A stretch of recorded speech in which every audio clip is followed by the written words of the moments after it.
Katika kuunga mkono juhudi za serikali kwenye kada ya afya, Jeshi la Kujenga Taifa kupitia kampuni yake ya ujenzi Suma JKT Construction Company Limited limeendelea kutekeleza miradi mbalimbali nchini, ikiwemo ujenzi wa jengo la mama na mtoto katika hospitali ya Manispaa ya Kahama mkoani Shinyanga linalogharimu zaidi ya shilingi bilioni 6.5. Akizungumzia mradi huo, mganga mkuu hospitali hiyo Dr. Baraka Msumi amesema Suma JKT limeaminika na kupewa kazi hiyo kutokana na ubora wa majengo ambayo wamekuwa wakiyajenga katika hospitali hiyo, ikiwemo jengo kuu la wagonjwa wa nje pamoja na jengo la uchunguzi.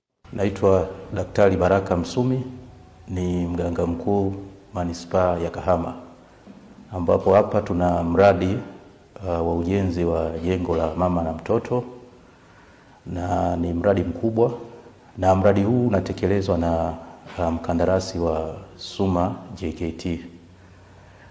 Mpaka sasa mradi wetu uko hatua za umaliziaji na tunaendelea vizuri kwa maana ya viwango vya mradi. Kwa upande wake, meneja wa ujenzi Suma JKT kanda ya Ziwa Magharibi, Meja Hamad Matata, amesema kupitia miradi hiyo ya kimkakati, shirika linaendelea kuwa sehemu ya huduma za jamii. Kwa majina naitwa Meja Hamad Stahmil Matata. Mimi ni meneja wa Suma JKT ujenzi kanda ya Ziwa Magharibi, ambayo inajishughulisha na shughuli za ujenzi katika mikoa ya Shinyanga, Geita na Kagera. Katika hospitali hii ya Manispaa ya Kahama, sio mradi huu peke yake wa jengo la mama na mtoto, bali tumetekeleza majengo mengine kama jengo la OPD na jengo la uchunguzi, ambayo majengo hayo yote yameshakamilika na sasa hivi yanaendelea kutumika. Hivyo sasa hivi tunaendelea na jengo hili na naamini ndani ya muda mfupi litakamilika na lenyewe litakuwa katika matumizi.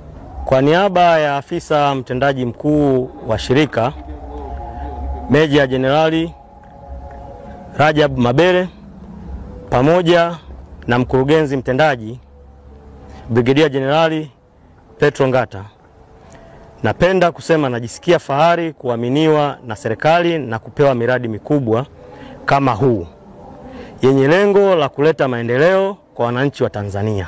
Changamoto zipo, lakini kwa ushirikiano mzuri baina ya mjenzi, mshitiri kwa maana ya kwamba mteja aliyetupatia kazi pamoja na mshauri, tunazipatia ufumbuzi changamoto hizo, na ndio maana mpaka sasa tumeweza kufikia hapa katika ujenzi huu. Naishukuru serikali na kuahidi tekeleza miradi kwa wakati, ubora na weledi mkubwa.